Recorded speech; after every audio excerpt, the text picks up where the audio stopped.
We are Are we recording? That's very good.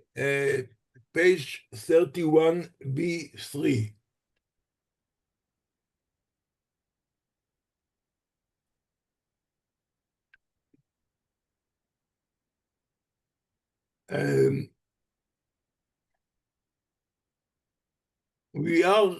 The discussion is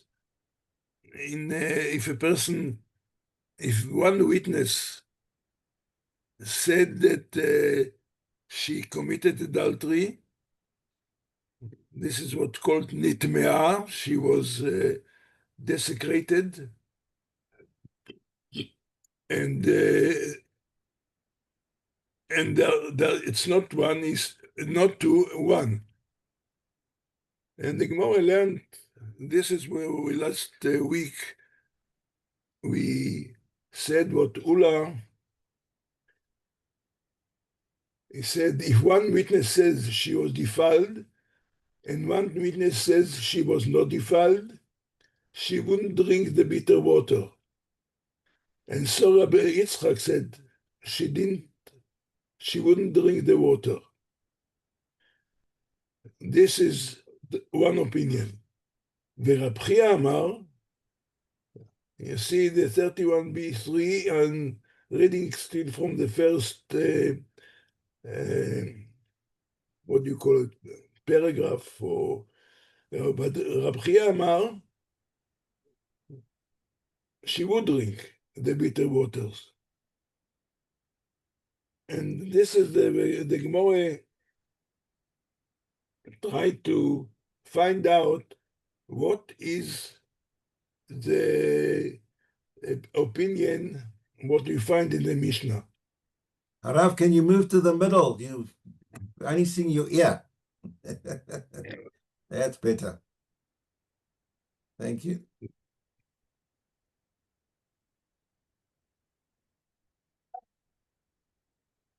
It's better. Yeah, that's fine. Okay. So there is a machloket here. If what happened, we know that every evidence has to be two witnesses, two kosher witnesses. Now we say that there is sometimes that one witness is also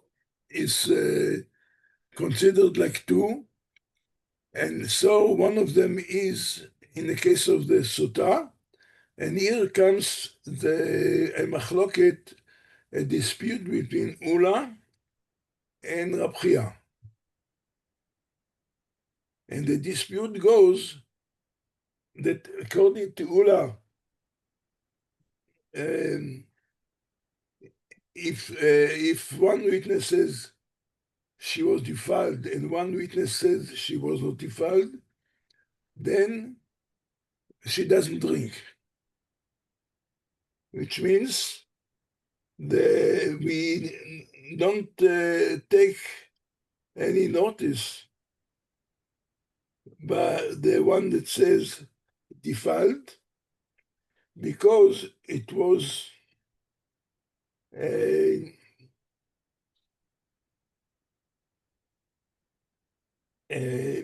because the Torah in principle gives credit to one witness in some cases, and so that one of them that is considered one witness considered like two.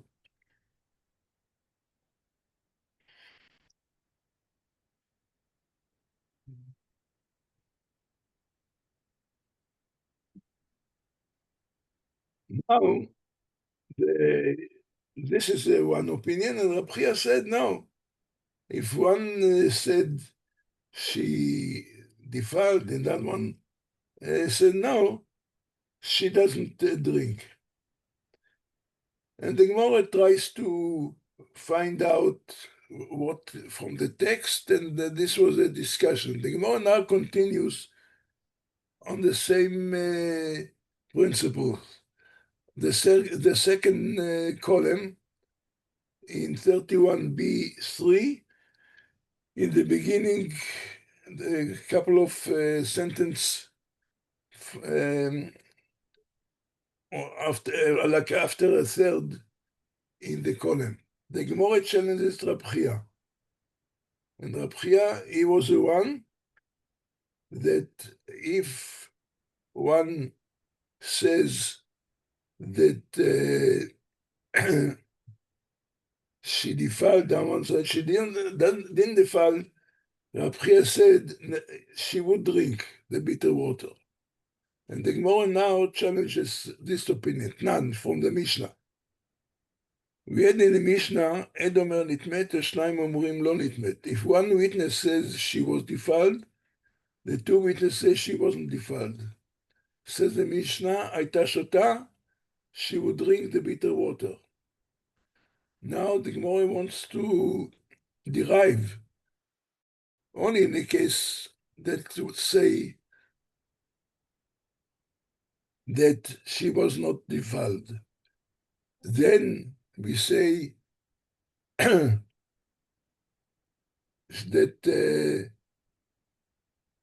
she would drink the water. Achad v'chad, but it implies, but if one witness says she was defiled, one witness says she was not defiled, לא הייתה שותה. Why?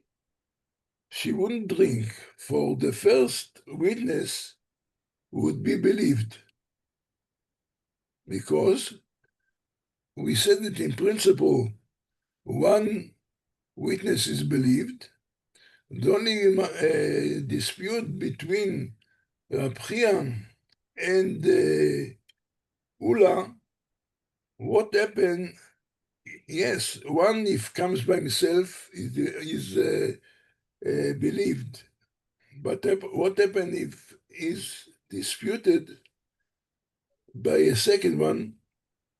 Do we still regard it as a valid evidence of the first one or not? So here we see that implied from the Mishnah that if one witness says she was defiled and one witness says she wasn't, then she doesn't drink.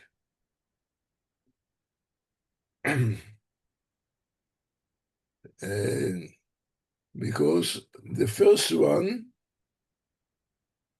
for the first witness, would be believed, and Rab Chia said she doesn't drink.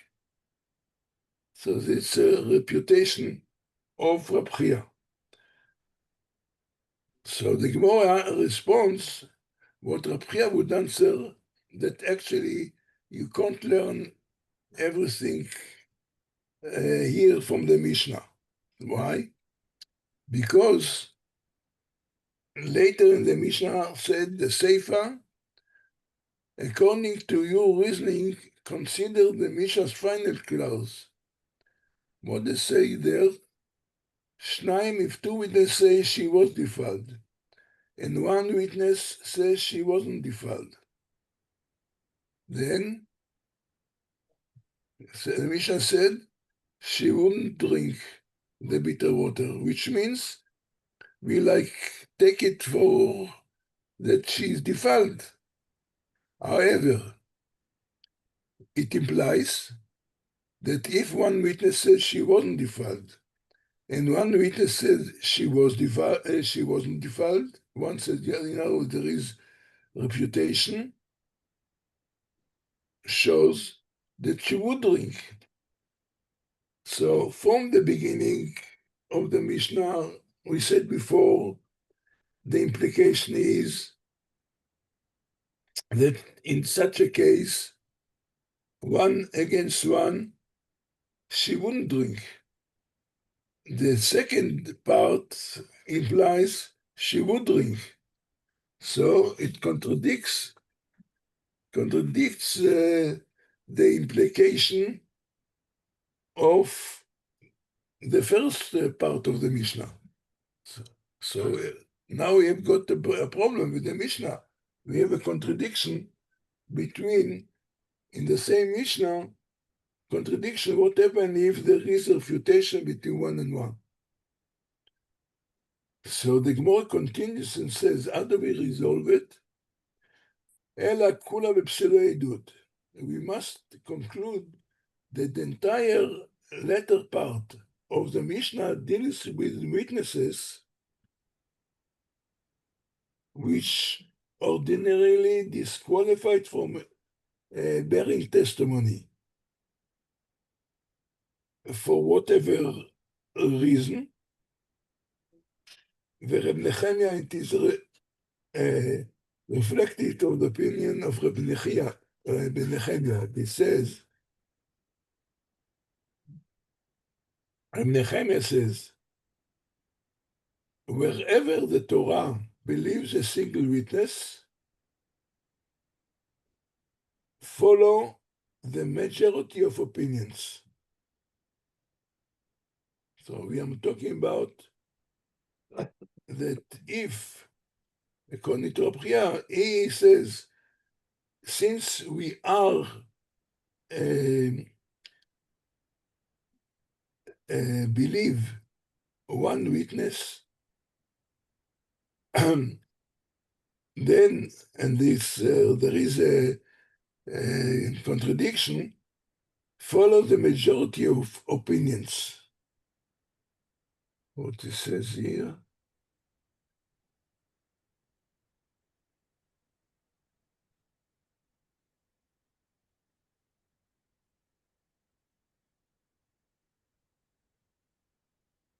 No.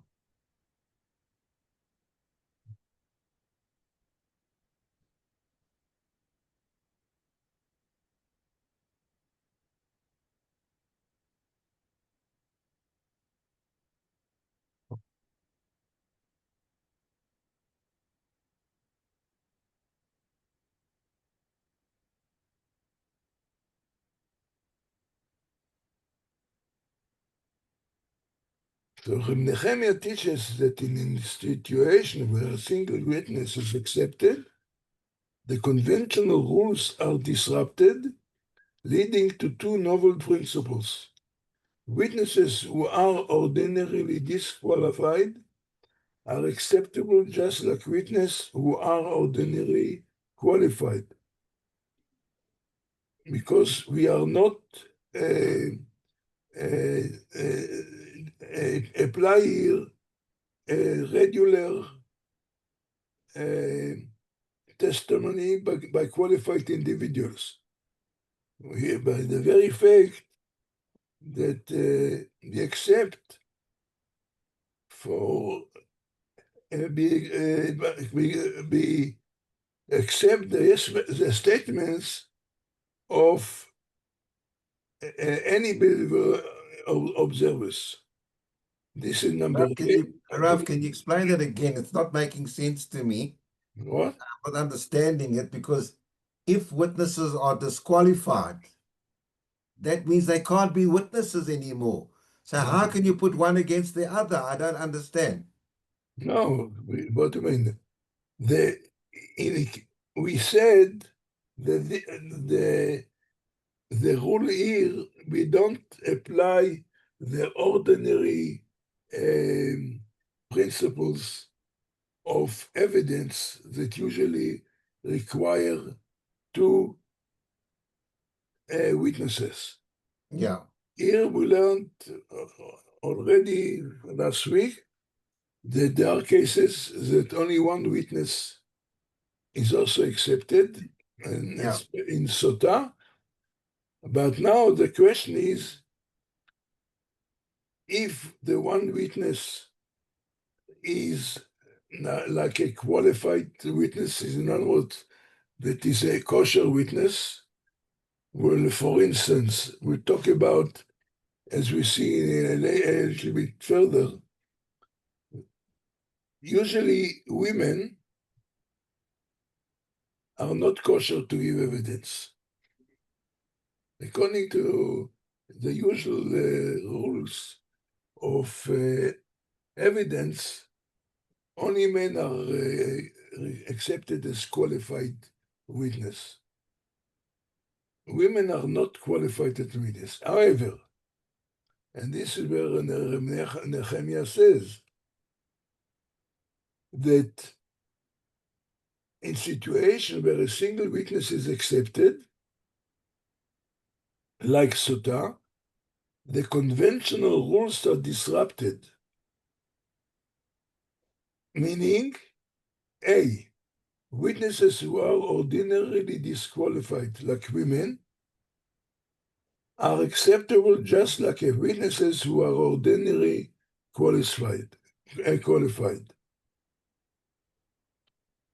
So, in other words, if we accept even people who are not qualified to give evidence, then all of them has to be considered. So one rule is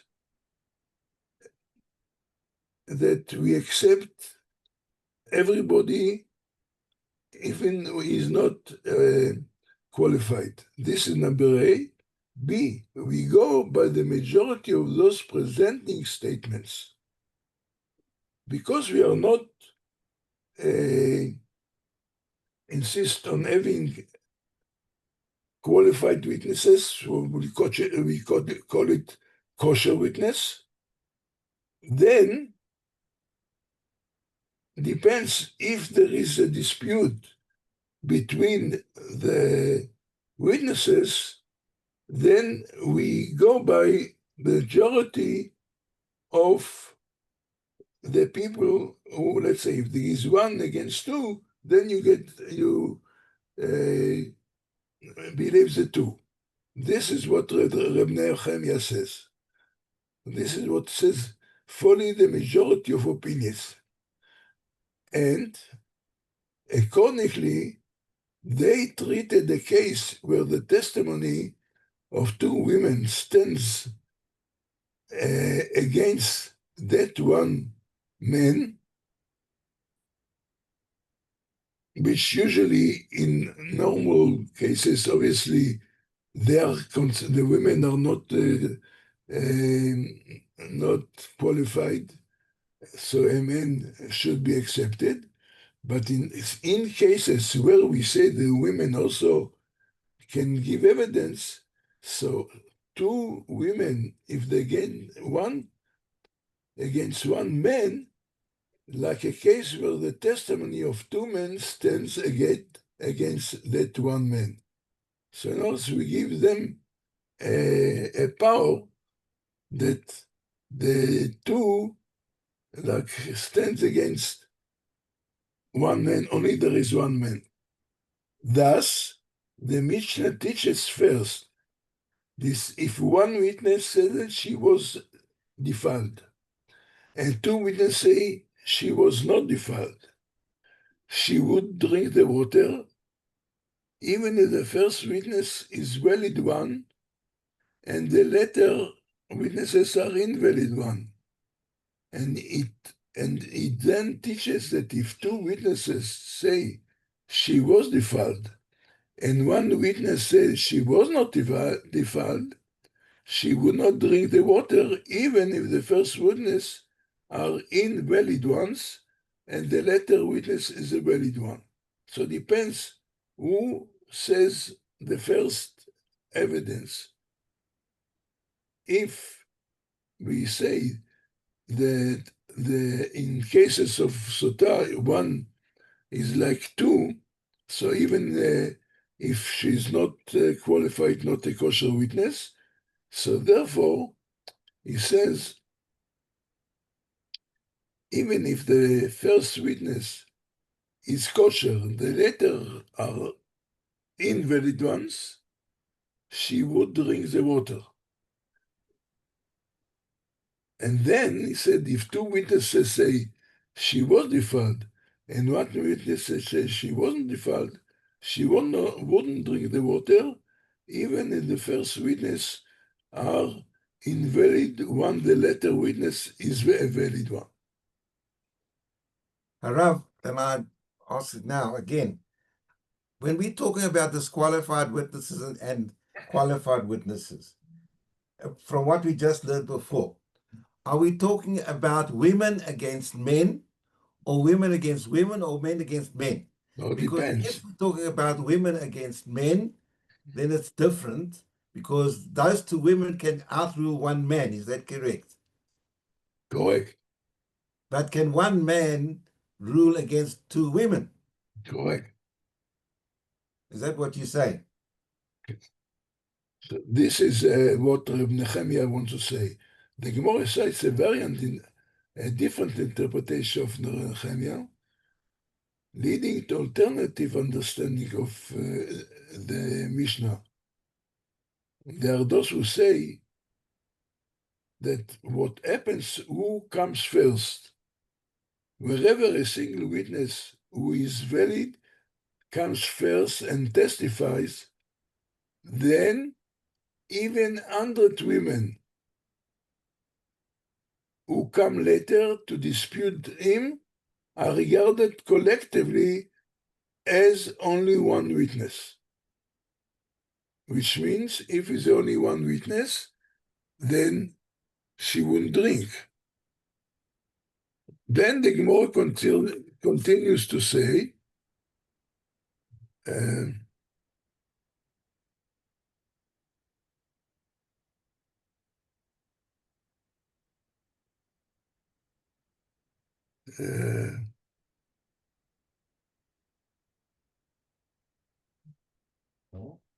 So if the woman came first, what happens? we say that in case of a Sotah, If a woman came first, so she, according to this interpretation, so depends who comes first. but the And woman came first. this is what in the second turn the page, and what we are dealing with here in the Mishnah, it is a case where a woman or another generally invalid witness. A woman is generally not a valid witness, but if they came first and testified that the Sotah was defiled, and two invalid witnesses disputed her testimony, to But interpret it doesn't say invalid, Rav. It Huh? simply says two witnesses say that she did not. So what happens? You've got a woman who's generally disqualified, testified that the woman committed adultery, and two witnesses say that she didn't commit adultery. Now, who are the two witnesses? Are they male or female? A female. So it's one female witness against two female witnesses. So you believe the one because she came first. Because she was first, and it's accepted it. So what happened to the majority, which we just learned? What? We just learned that you accept the majority. She's in the minority. So what happened to majority here? That's what Let's continue. The Gemara continues. Reb Nehemiah says, wherever the Torah believes a single witness, like a woman, follows the majority of opinions, and accordingly they treated a case where the testimony of two women stands against that of one woman, like a case where the testimony of two men stands against that one man. Yeah, okay, that I understand. You understand? Yeah. And testimony of the two overrides that of the one. But in a case where the testimony of two women against one man, so there are two women who are usually Disqualified. Disqualified. They stand against man who is valid witness, then it is treated as a case of half and half. So it will be like equal, we take them equally, and therefore we have got a contradiction between, like, let's say, two valid testimonies, and therefore, in such a case, she wouldn't drink.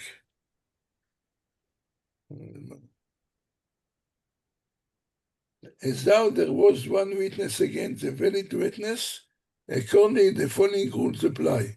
And I'm reading in the notes. 3. If they came at first times, so if they came at different times, and the valid witness came first and said she was defiled, he has the strength of 2 witnesses, whereas the invalid ones who came later to contradict him are collectively viewed as only 1 witness, even there are 2. Thus, his testimony stands, the Sotah does not drink the waters. If 2 invalid witnesses said she was defiled, and 1 valid witness said she was not defiled, his testimony is equal to theirs, and the matter reverts to a state of doubt. Thus, the Sotah does drink the water. The Mishnah which rules that if 2 invalid witnesses said she was defiled and 1 witness said she wasn't defiled, she would not drink, because the majority is believed, refers to a case where the latter witness was also an invalid one. So it depends who comes first, and if you've got 2 invalid witnesses, like 2 women against men. So accordingly, the text continues. Reb Chia maintains that the Mishnah final ruling comes to teach that where invalid witnesses are involved, we follow the majority of opinion. In other words, all of them are women. And so the Gemora asks, why do I need 2 repetitive rulings involving ordinarily disqualified from bearing testimony? Answer the Gemora. If not for the latter ruling, you might have said that when you follow the majority of opinions, lechumra, only if and so far as this leads to stringency, which means that we accept whoever said that she was defiled. Ava lekula, but where it leads to leniency, I would say, we would think we would not follow the majority of opinions, and therefore the Mishnah brings 2 cases. The Mishnah therefore informs us with the latter ruling that we follow the majority even where this results in leniency. This is what the Mishnah said. It's a very, I would say, not a usual case of laws of evidence. So just in short, in normal cases, a woman is not accepted as a witness. In normal cases, you need 2 kosher witnesses. In case of a Sotah, 1 kosher witness is enough, and instead stands like 2 kosher witnesses. Women as well, they are accepted evidence witnesses, and if they will be 2 against 1 woman, 2 women against 1, who go by the majority will follow the 2. If they two against one man, then we say it's a dispute and they are treated as a case of half and half. What is note here? For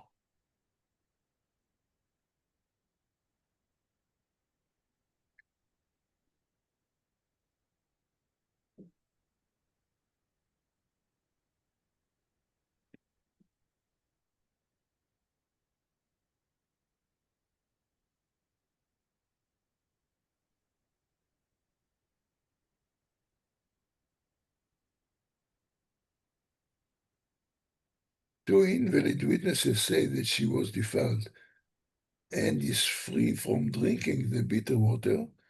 The one witness said that they did not see her become defiled and she is required to drink.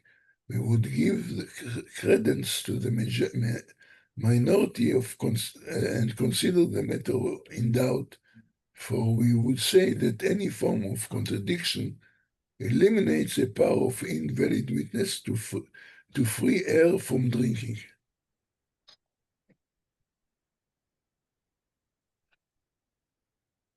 Okay, there is all discussion why we say that to make it to drink is what do you call it, chumrah, stringency, and what is considered to be a leniency. Why drinking can be advantageous to the Sotah, since she really innocent is allowed to clear her name and become permitted to her husband again. Now, this is all discussion there, which I think that the essence of what the Gemora wants to say, that we do accept an invalid witness like a woman, but in case of Sotah, we will accept one witness, a woman, if she's not contradicted. If she's contradicted by two, then we follow the numbers, the two, because both of them are women, so the three of them are women. However, if the two are contradicted by one kosher witness, a man, then it's considered a dispute as half against half. Okay?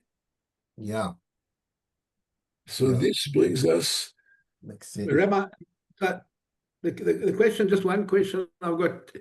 If a male that is normally disqualified from being a witness, you can have a man so he's normally also, disqualified. You can have a man disqualified, like let's say if he's got a record of a thief or already was False. found before to give false witness, false evidence.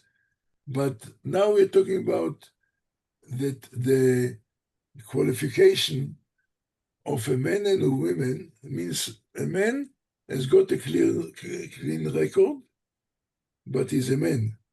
Of course, Okay. always we would accept him as a witness. Okay. Even a woman, which usually is not accepted as a kosher witness, in the case of Sotah, she is accepted. Now also we discussed what happens if there is a contradiction between one woman to another two, or what happens when there is two women against one The man. rest is clear. The rest. Okay.